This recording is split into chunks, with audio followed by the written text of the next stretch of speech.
Hello, everybody. Welcome to the Consistently Good podcast. I am your host, Jeff Cunningham.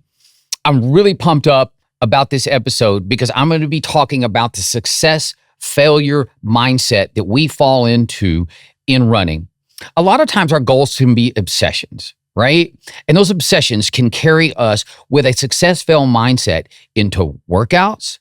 It can carry a success fail mindset into races, and they become sort of interwoven with the way we interact and the way we relate to the sport that we love so much and we're working so hard at.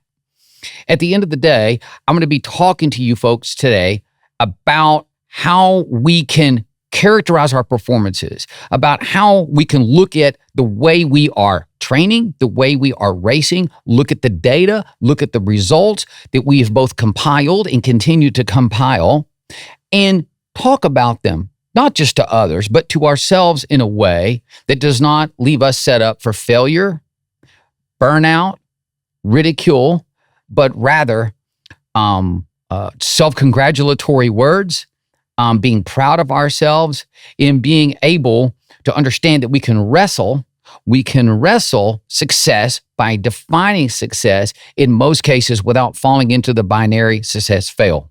Now, I'm going to divide this into three big buckets, into three silos, and how we go about analyzing and thinking about our performances, both in workouts and in races, and in looking at upcoming training blocks. And I'm going to go through each of those three silos with you and sort of visit with you about how we can get out of what could potentially be a destructive and self-defeating approach, which simply has us putting everything in either a W column or an L column, okay?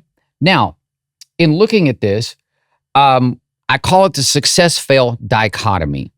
And some of you may be asking, well, what is dichotomy? Well, it's actually a Greek word, and so appropriately, the 1896 Olympics, the first Olympic marathon was run in Athens, Greece. But dichotomy is actually a Greek word, right? And dike, D-I-C-H, okay, is to split something in two. And then you look at the second part of the word, which is tome, and that means cutting or an incision.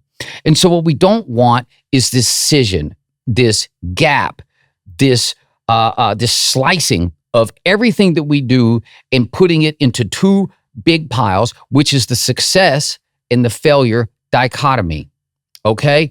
We need to view a lot more of what we do in performance sports, in our professional lives, in our relationships. Everything that we do doesn't necessarily need to fall into these two big buckets. We can characterize things as a success. We can have success on a continuum, and we could even have like an A goal, B goal, a C goal on the sort of continuum of, shall we say, acceptability, right? And then there are abject failures. There are things that are undeniably characterized as failures, but I don't think it's as many things as many of us sort of like to characterize everything. Now, when we look at why we're like this, why are we like this? Well, I think we tend to be very black and white. I think that it simplifies things. And simplicity often is really, really helpful. Simplicity often is great for decluttering, simplifying, allowing for focus, and allowing for precision. But it doesn't always allow us to be fair to ourselves. And in the American sports mindset, and I think the global sports mindset, but I was thinking about the NBA. I was thinking about Major League Baseball. I'm talking about college football, high school football, professional football, right? We have a W column and an L column. I'm showing my age here. Used to, you would just go and open up the sports page. You would go into the rankings in the American League East, the NFC East, right? And you would look at the W's and the L's. There were no ties, right? I remember back to the 1980s and 1988 Sugar Bowl football game between the Auburn Tigers and Syracuse University. And in that particular game, Syracuse was ahead 16-13 late in the fourth quarter. Auburn head coach Pat Dye at the time decided to kick a field goal and tie the game up at 16 rather than go for a touchdown and try to win the game outright. Back then, there was no overtime in college football. And I will never forget waking up and reading the newspaper on January the 2nd, because the Sugar Bowl is always played on the evening of January the 1st in the Superdome, in New Orleans, right? And Pat Dye just got absolutely roasted. He was eviscerated. There was mad Auburn fans. There were really mad Syracuse fans because Syracuse was undefeated going into the game, and they thought they had a chance to go undefeated and possibly have a stake in the national championship, which was actually just purely voted on at the time. Well, tying the game, obviously, then had Syracuse with a bunch of wins and one tie. Auburn fans weren't satisfied with it because they thought, man, that was gutless. Go for it. Win the game or not, Coach Dye. Days were numbered at Auburn. I think that this had part to do with it, but here's the point. We don't love ties. We don't like moral victories. We don't like anything other than the black and white that goes with W or L. Nobody enjoyed that T in the 1988 Sugar Bowl. But when we're talking about running, we really need to look at how we look at our workouts and our races. But before that, we need to look at goal setting. And so when we look at the three sort of silos, the three buckets that I want to talk to you about, the first one is goal setting. Goal setting, first and foremost, will then potentially set us up for disappointment or happiness, success as we characterize it, or failure, with being the butt of jokes and being ridiculed by the most unkind people in our culture, and they exist. I will talk about that. Right? And it will then prevent you from being able to have so much gratitude for your physical health, for your hard work, for contextualizing your performance within the larger framework of your busy life. So goal setting is key. Understand, why am I setting this goal? Do I have the idea or the notion that this is going to be the only time I ever do this, whether it's run my first 5K, whether it is run the Leadville 100, whether it is to run a marathon? Or is this on the sort of the continuum of growth, the continuum of success that could be a multiple race or many, many race over many, many years running career or journey, right? And so when you look at goal setting, we need to look at whether or not this is realistic. Sometimes you don't know. Sometimes we are diving into a space, we're jumping into a space that we don't have a lot of experience with, right? And so consult people who are in the know, consult people who, for lack of a better way of putting it, been there, done that, and ask around. Say, okay, given my history, given my bandwidth, given my willingness to invest X amount of time, X amount of work, is this goal realistic? When people come to me and they say, I want to run a marathon, and they might say, I want to break 3. That standard, that goal of breaking 3 in a marathon has really, really gotten rolling, has really taken on a bit of a life of its own within the marathoning space. It's seen as a elite landmark, elite checkpoint, where when you get to write a 2 before the colon on your marathon time, It just says, yeah, that guy's different, right? It just says that young lady has achieved at a high level, because it is incredibly difficult to break 3 hours in a marathon. You go and you start looking at the percentage of marathoners globally who can actually break 3 hours in a marathon. You're down in the less than 1%. Okay. And so it's a really understandable goal. It's taken on a life of its own. And I'm using that for the purposes of an example here. But then you have to say, have you run one? Have you trained at a high level? Do you fundamentally understand what the fueling needs are? Do you truly understand the number of days and the number of hours per week that really probably need to be dedicated to chasing this dream, to chasing this goal? When we talk about realistic, we also have to be willing to accept the fact that when you do anything, you're going to be less good at it on the front end than you are on the back end. I'm better, hopefully, at public speaking than I was when I was 25 years old. I would like to believe that as time goes on, if I'm doing podcasts or I'm doing live interviews or I am doing anything that requires speaking or coaching or mentorship, I'm going to be better at it after a long time of doing it than I was at the beginning. We would like to believe that we're going to progress. So the question is your goal realistic within the framework and the context of your experience, your current, I say current ability, because obviously you can train hard and get a ton better. And what's your rush, right? I always ask people when they say, if I don't do it, and I don't do it on this day, and if I don't set that as my goal, I'm never going to forgive myself.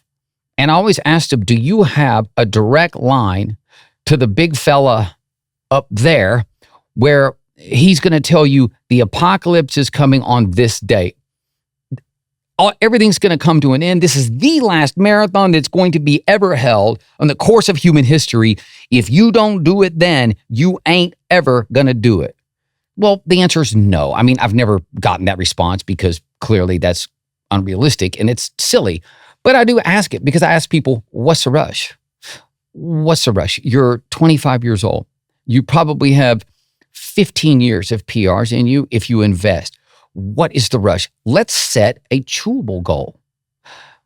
When you go to the Golden Corral buffet or the Western Sizzlin' or one of those big Chinese buffets, you don't go and you don't eat every single entree in your first trip. You need to probably eat maybe one entree at a time. And then eventually, like I told somebody previously, you might get to the dessert tray. So don't try to take it all on. Don't goal set so audaciously that you are setting yourself up for a high risk of burnout, fatigue, self-loathing, frustration, when it could have been, hey, I'm going to goal set modestly, but in a way that's going to be a challenge, and then hit that. And then you can walk away going, I did a great job. I knocked that out of the park.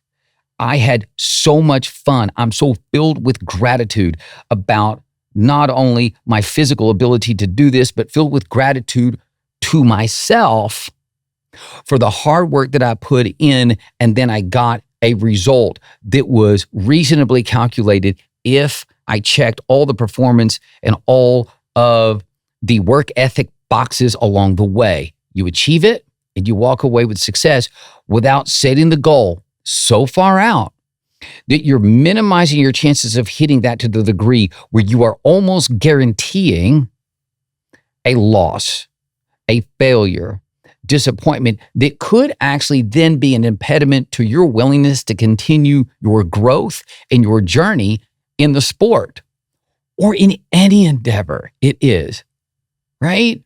I mean, think about how horrible the little ceramic ashtrays were that we made in elementary school for our moms on Mother's Day. But I guarantee you that if you got into pottery making and you got into ceramic making and you did it over and over and over for weeks and then months and then years, you probably make a pretty nice ashtray. This is back when people smoked, right? You would probably make a pretty nice vase for your mom for Mother's Day 10 years later when you are this magnificent pottery maker, right? The first one, probably not too good, but that's okay. Set goals that are achievable. Understand what you are getting into and understand that it's okay to start in the shallow end before you go to the deep end without floaters on and without a inner tube or without knowing how to swim. Make sure that you check the boxes along the way. Okay? It's really, really important.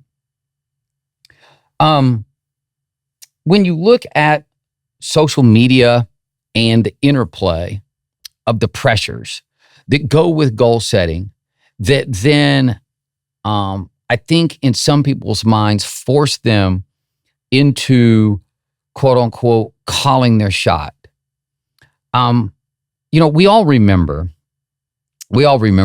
some of us may not, the famous story about Babe Ruth, one of obviously the greatest baseball players to ever grace the face of the earth, taking the bat and coming up to the plate and pointing out over the center field fence, settled into the batter's box, and lo and behold, just absolutely rips a monster home run over the center field wall. And he called a shot, right? And to some of us enjoy that. We enjoy calling our shot. We enjoy the idea of fulfilling that and then doing a bat flip as we jog to first base. But the reality is, you also have to understand it comes with peril. It comes with risks. And I think that social media is such a central part of everything that we do. I mean, I wouldn't be on your iPhone. I wouldn't be on your computer screen. I wouldn't be in your ears right now if it weren't for the interplay of social media and my ability to have this conversation with you today. I'm not bemoaning social media. Social media is unbelievable. Social media has changed how we view the world and how we do the world in almost every industry, whether it's auto manufacturing, whether it's training for bodybuilding contests, or whether it is psychotherapy. I mean, literally, there's an Instagram page for everything now. But when we get into the influencer space, and influencers are amazing because we influence good behaviors. Many influencers influence people into healthy lifestyles. Many influencers influence people to take on huge goals, to take on life-changing endeavors that can change the course of your life, whether it's diet, whether it's exercise, whether it's mental health, whether it's the way you view yourself, whether it is the way you project from a confidence and a competence and an empathy standpoint for your loved ones in your families. Social media influencers are a net good. But we sometimes feel the need to say, I'm going to run 2:49 at the Littleville Marathon. And what happens is you get into the training block and you get a sore Achilles tendon because you're human. Then you might get a little upper respiratory infection, right? 6 weeks out from the marathon. And then you have to miss a long run because you have a bar mitzvah to go to that you need to be at, right? And training's still going well. And then the weather forecast comes out. And this reminds me of Berlin. This reminds me of the Berlin Marathon in September. It was 71-ish degrees at the start. It was 80 degrees at the end. And, if some people may or may not have called their shot, well, that's a very different kettle of fish than it is when it's 45 degrees and no direct sunlight and you hadn't had a sore Achilles tendon, you never got the upper respiratory infection, you didn't have to skip your last long run to go to the bar mitzvah, and then suddenly everything looks different. So I'm not saying don't call your shot. That's not what I'm saying. But what I'm saying is just understand that you can subject yourself to disappointment and criticism and undue, shall we say, risks that are visited upon us by the unwitting, the people who don't understand your circumstances, the people who are allowed access to you just because of the platform that you're on, who are going to come in with needless, obtuse, really off-putting criticism and really just muck up the works in what is otherwise a really inspirational space. But you don't want to let it get to you either, because, it's not binary. Because if your personal best was 258 going in and you ran 253, 254, consider the fact that just because you didn't run 249, that's not an L. And so when you start looking at goal setting and the pressures that go with sort of social media that are endemic to the space that we operate in social media, just understand that we can still pivot. We can micro pivot our goals as we approach the race day, or we approach the High Rocks competition, or we approach the CrossFit Games, as we approach the potholder knitting convention of the world, right? Where you have to knit the best potholder you've ever knitted on that day, right? But your rheumatoid arthritis has been acting up, right? It might be harder. So be careful with your goal setting and be careful with putting yourself out there in a way that doesn't allow you to psychologically invest in your own success, invest in your own work, invest in patting yourself on the back for a job that's empirically, not subjectively, empirically well done. Give yourself the space to be able to characterize the victories in that way by setting your goals in a way that allow for that little bit of wiggle room space, right? Because you're not going to be failing yourself by being your best self every step of the way in pursuit of the goal. That's success. That's not an L. That's a W. Okay? Look at the race that you've chosen to run. And I think that when you go into goal setting, one of the things that I find is there's a lot of ignorance, not through anybody's fault of their own. You just don't know what you don't know. There's a difference between registering for the Big Sur Marathon or the San Francisco Marathon and registering for the Indianapolis Marathon and the Chicago Marathon. There's a big difference between running the hilly as hell Huckleberry hike marathon and then going and running, for instance, the McCurdy Marathon at Rockland State Park in just north of New York City, which is just deadpan flat around a lake in a state park. So understand that when you've registered for a race and your goal setting, look at it under the context of, hey, what's the topography of the course? There's tools on the internet where you can actually go and you can look at the course profiles, where we'll actually have every hill, every foot, every meter of incline all laid out on a map from 1 mile to 26.2, 1K to 42.2K. So you could see, ooh, that's a hilly monster. That's a hilly monster. Still want to run the race. Fired up about running this race, but I need to be thinking about the fact that maybe my goal ought to be XYZ, because, let's face it, guys. Running uphill tends to not go as fast as running downhill or flat. It's the way it works. Look at the ambient air temperatures and the typical relative humidities. You could go on a weather almanac website and go and say, okay, give me the weather history for the last 10 years in Huntsville, Alabama, to look and see if the marathon, great little marathon run there in December every year, by the way, guys. What is the weather like in Huntsville, Alabama in December? Typically. So you go, you take an average. What I do is, honestly, as a coach, I take the hottest year ever. I take the coldest year ever, and I throw those two out, and then I average the other 8 And I will tell my runners, on average, this is what you're probably going to get from a temperature and a humidity standpoint. These are all guesses. We're all planning these things 12, 16, 20, 25, 30 weeks out sometimes. We have to go on best guesses. But going with a best guess allows you to goal set in a way that is fair to yourself. Look at the temperatures. Look at the course topography. You can go on these websites and they will lay out the hills for you.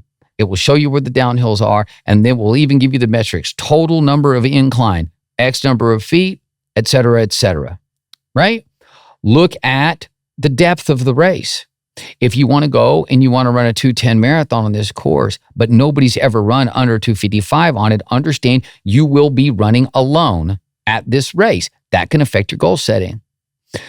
Go and look at a race like a London or a Berlin. Understand that there's going to be 50,000 people out there. You're going to be weaving in and out of people. You're going to have to be trying to weave through people to cut over to go to the aid stations. And there's a chance that when you get to the finish line, you will have run 26.5 miles, 26.6 miles. Go to a smaller race with fewer turns on it that has a lot of long straight stretches that are flat in cool temps. You're going to have a much shorter marathon that you're going to run because you're not going to worry about tangents. You're not going to have to worry about weaving in and out. These are all things that you can think about when you're planning your next race, right? Jet lag. You're a bad jet lag person, let's say.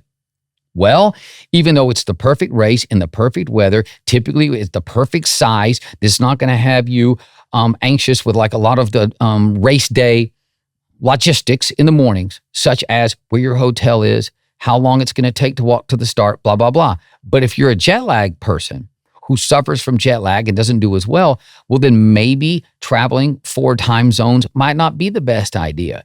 Think about these types of things. That way you are setting the table.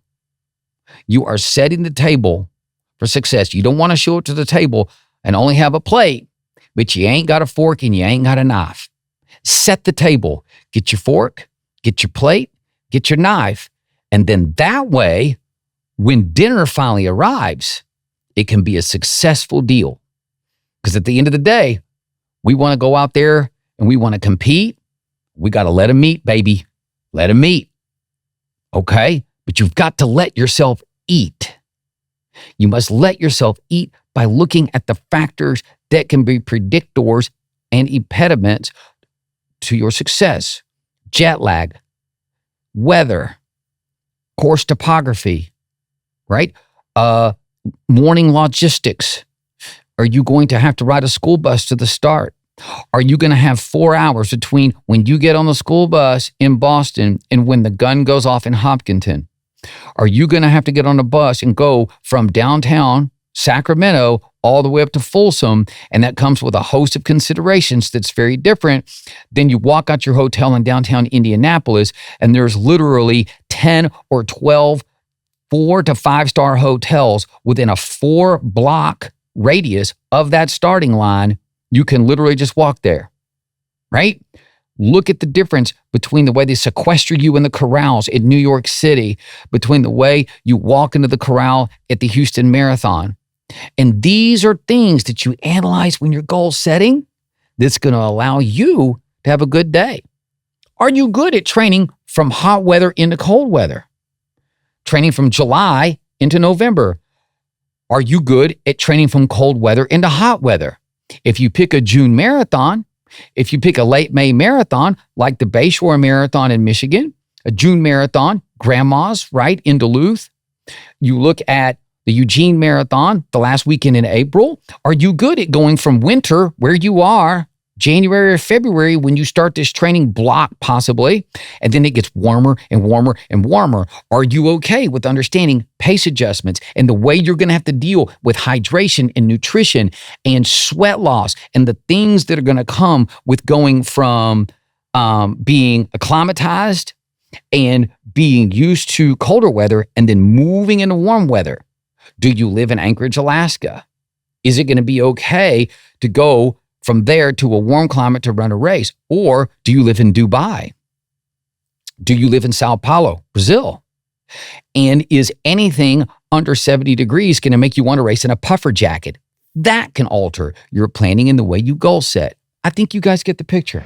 All right, guys, I want to pause just for a second to talk to you about two of my favorite products manufactured by BPN. As a coach, I'm always looking for that edge, and I'm always looking for that edge for my athletes specifically. In the endurance space, fuel, focus are super important.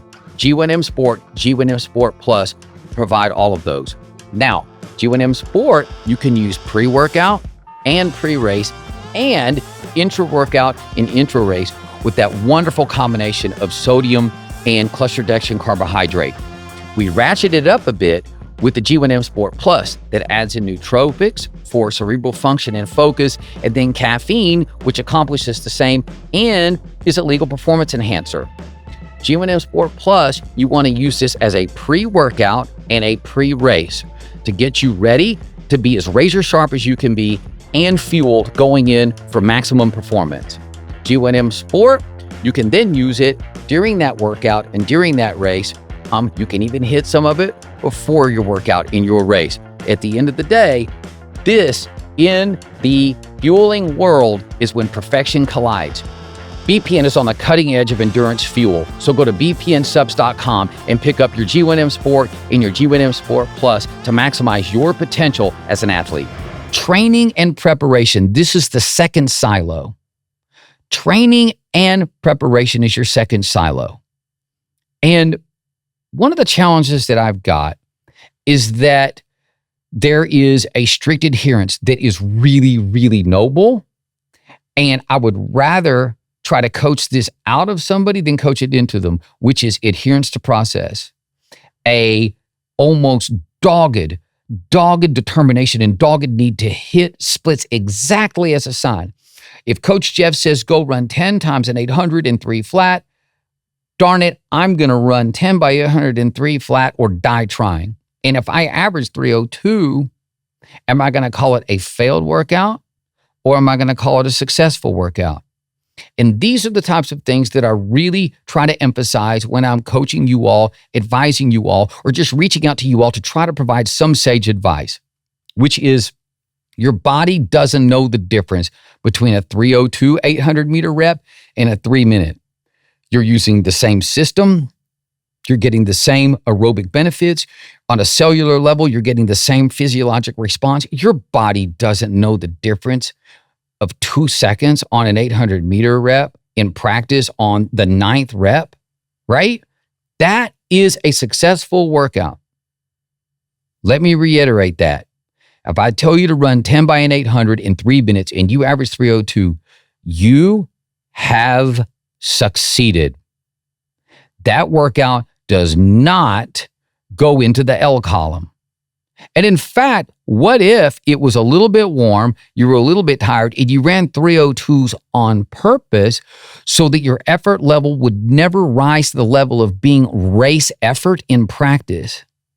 Contemplate the fact that if you elevated your effort level to race effort and you literally ran yourself to where you were face down in your own drool, just rolling around on the ground like a scalded earthworm, and you hit them all in 259, was that workout really more successful than the 302 that you thought was a big L? The answer is probably not. The 302 might actually be the better workout on the day because you're not going to feel like somebody beat you with a pallet of hammers the next day when you wake up, and then you have a good run the next day, and then you feel good the next day, and then you have a big long run workout on Saturday after doing that Wednesday workout, and you go, and you just freaking nail it. Suddenly you get out at the end of the week, you go, wow, that week was a W for win, right? So just be careful. Don't fall into the binary situation of characterizing everything as good, bad, win, loss, success, failure. Your body at a cellular level, when you look at mitochondrial density, mitochondrial respiration, distal capillarization, you look at your type 2 fiber malleability, these things that I've been talking about, you're going to achieve it with a 302 800, the same as a 3 minute 800. I got news for you. Your body's not that exacting, okay? But the mental strain that can go with being so adherent to that that you want to throw the baby out with the bathwater. We used to say, it was trash. No, that wasn't trash at all. Look at your non-running obligations during any training phase, during any training block, and understand that success can be very, very different. If you're breastfeeding a baby and you have 2 young children, ages 3 and 6, some days the W is going to be running at all. Some months, the W is going to be running at all.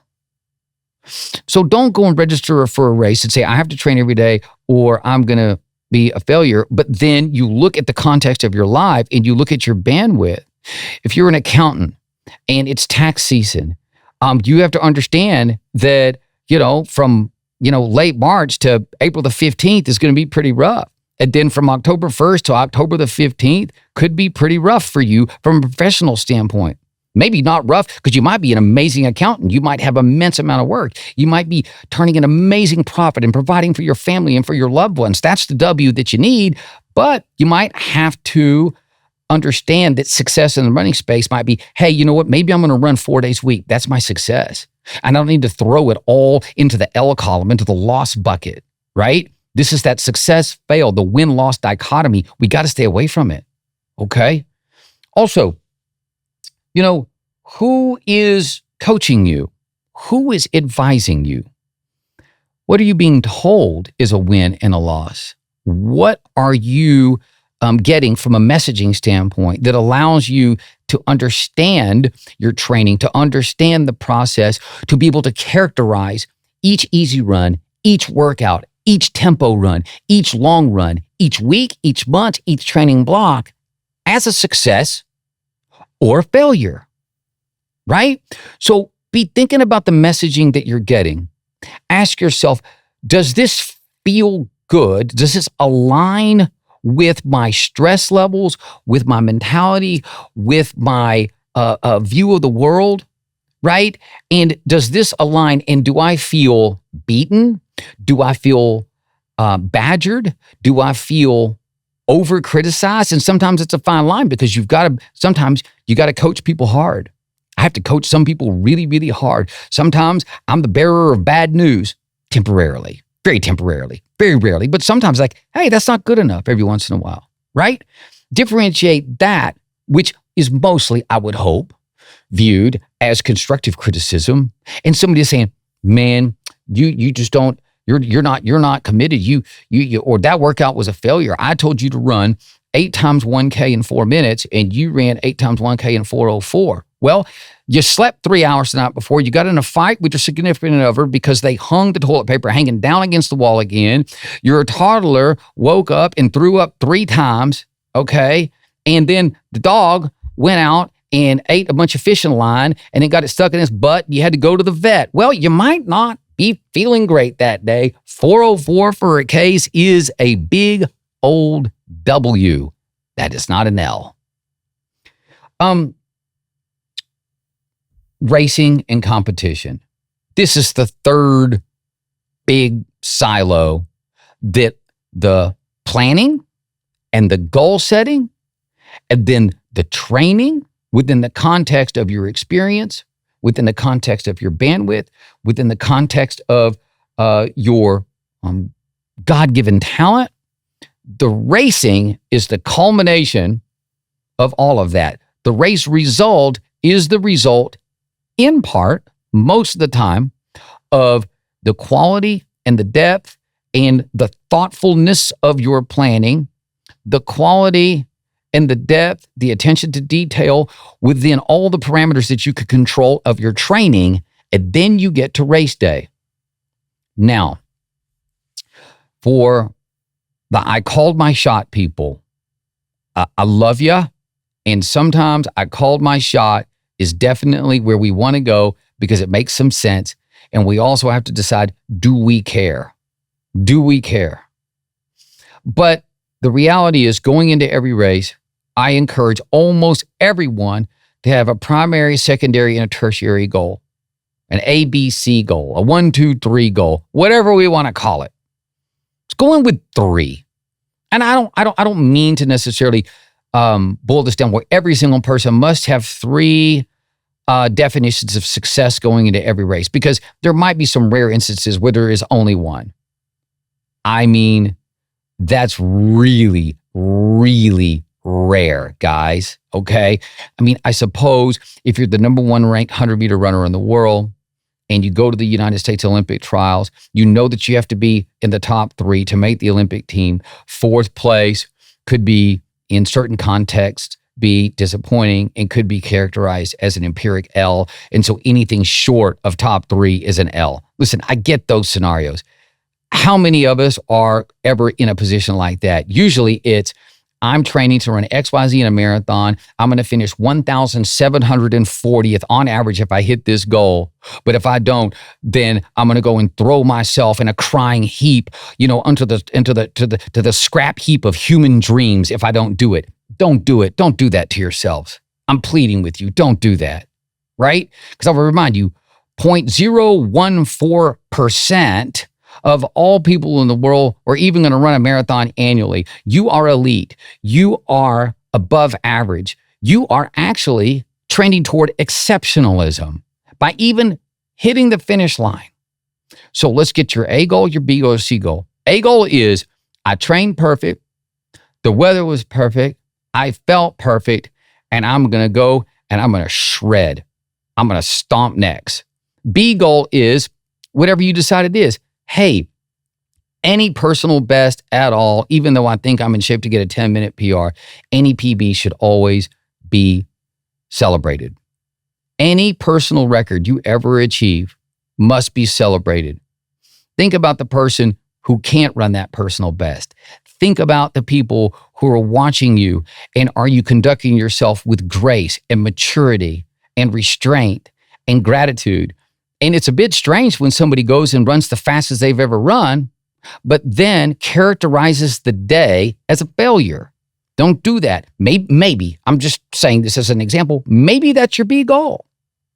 Your C goal might be, I did the absolute best I could. I made it to the finish line, and that was the bottom basement level of something I would call a success on this day. Or, hey, I didn't run a PR, but I ran one of the 3 fastest times I've ever run.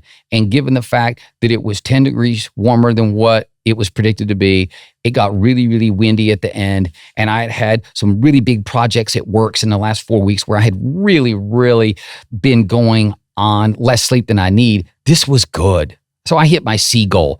I'm good. Fist bump. Go have an ice cold glass of iced tea when you're done with your buddies and celebrate a job well done. Failure could be giving up on yourself. Failure can be literally bombing a race, and we've bombed those races, and it's okay. At some point, we can't just say, I bombed. There's no explanation why. I really, really stank up the joint to high heaven. This was an L. But, there's probably 2, 3 characterizations of success that you can blow through time-wise and performance-wise, effort-wise on that day before you get to that L. So let's be thinking about your A goal, your B goal, and your C goal. How do we talk to ourselves? How do we talk about ourselves?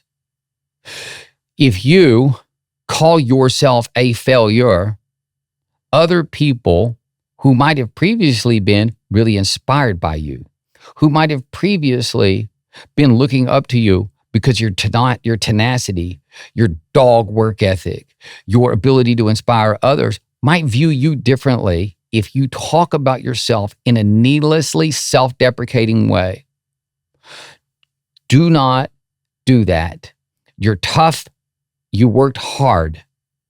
You did something that is inspirational to 99% of the people on the planet.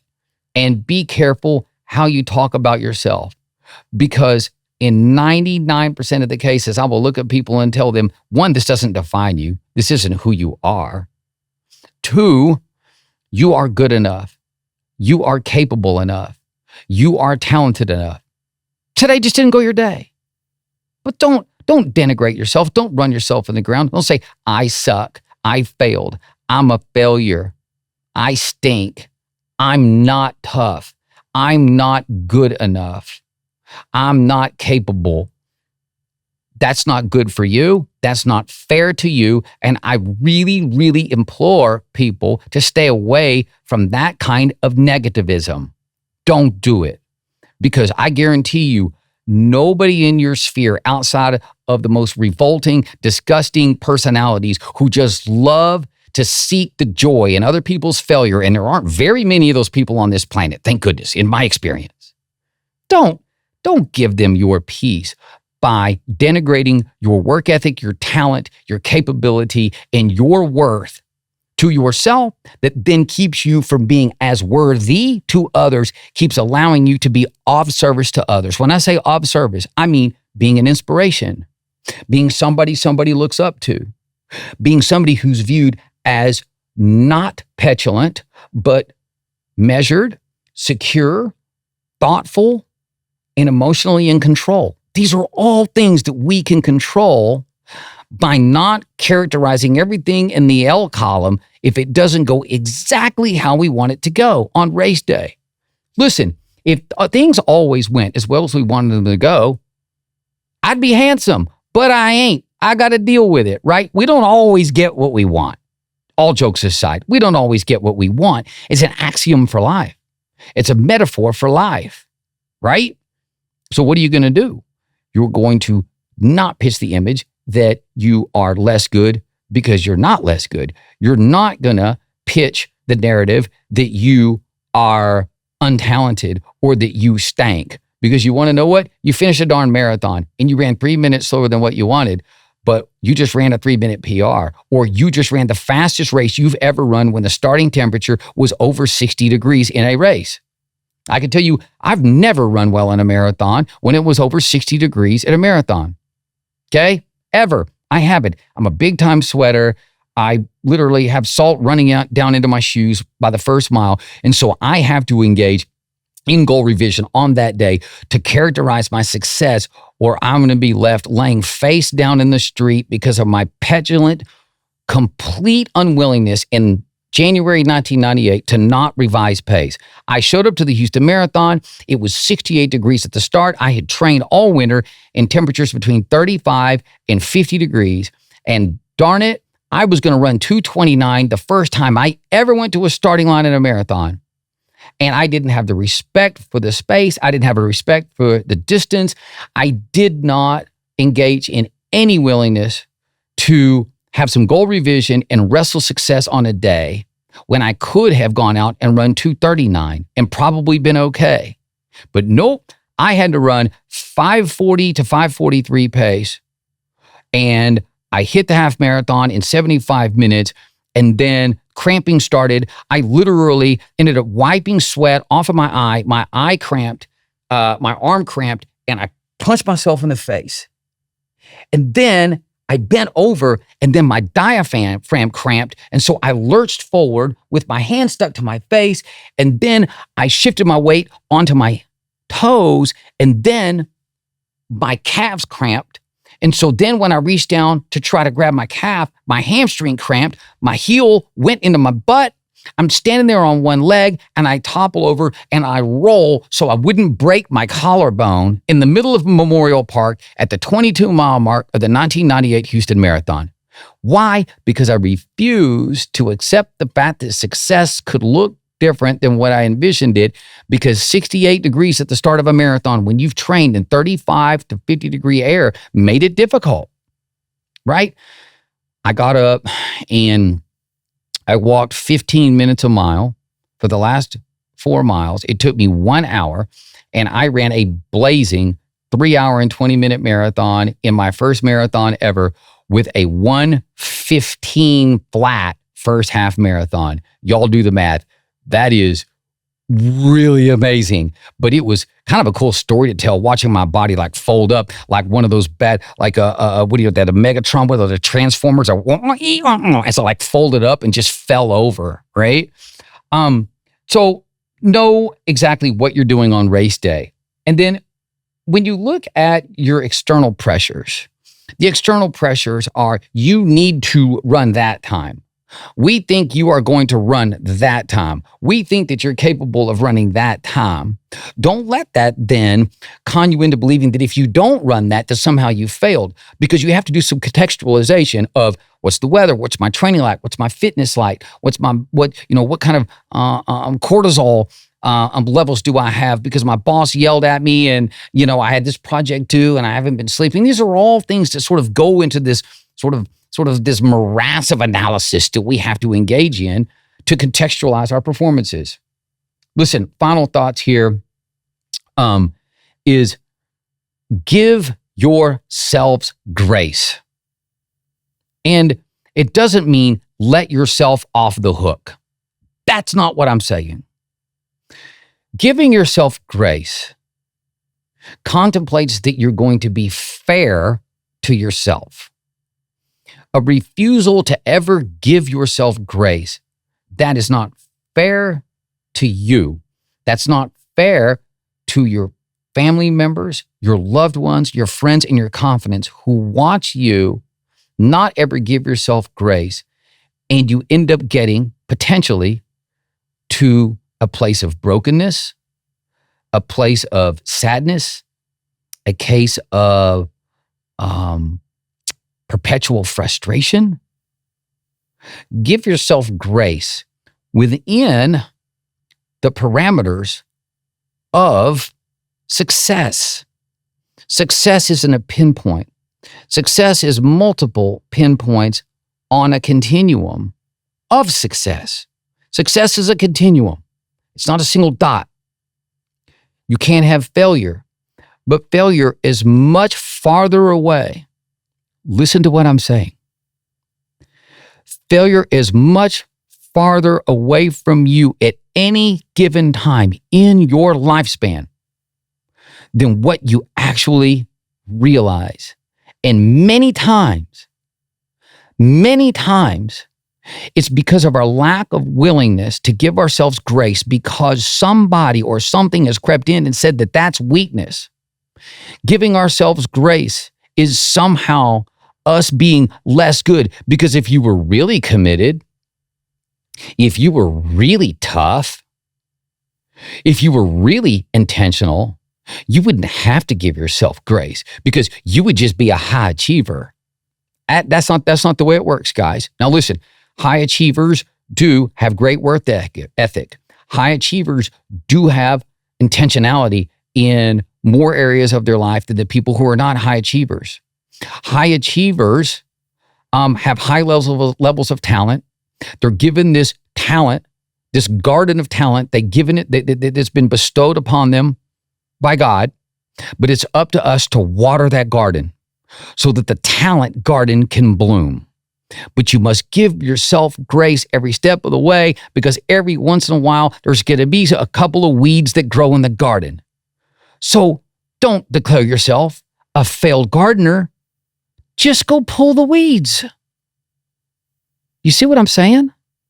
Just go pull the weeds, and the garden's going to be blossoming, and you're going to have a successful garden, okay? Because you chose to give yourself grace, right?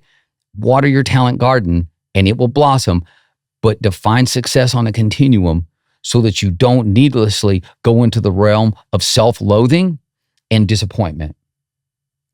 Guys, distance running is a turkey bacon sport in a microwave dinner world, and I'm going to leave you with this. We are the same organisms that we've been for 10,000 years, and I have said it on previous podcasts and in previous discussions, but I will tell you that we live past the age of 30 because we discovered fire and we discovered antibiotics, okay? But we are in a turkey baking sport in the way our bodies develop, the way our endurance develops, the way our strength develops from on a cellular level. But we live in this microwave dinner world where we live in the call your shot Instagram era. We live in the, I didn't hit my goal and I have to make a video for all of my followers explaining that you don't owe anybody anything.